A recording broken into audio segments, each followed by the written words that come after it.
त्याच्या बाजूला 4 फेरेचे सगळे बैलगाडी मालक शेवटचे त्यांनी आपल्या गाड्या उभ्या करायचे. सुटला भव्य आणि दिव्य अशा मैदानातील गडी क्रमांक 42 सुटला.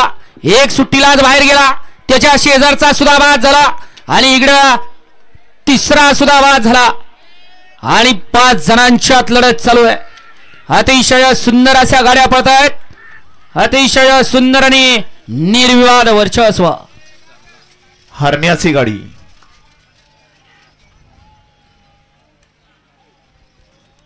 गाना बाहेर नाही आपण इकडे जाय स्टेज कडे येऊन जावा. वळवा चला 43 लावून घ्या. गाडी क्रमांक 42 चा निकाल तास क्रमांक 6 वरती धावलेली गाडी रामेश्वर प्रसन्न बलमा ग्रुप तडवळे सचिन दादा जगताप या गाडीचा 1 नंबरला विजेत्या बैलगाडी मालकाचा त्यावरती बसणाऱ्या चालकाचा हार्दिक हार्दिक अभिनंदन.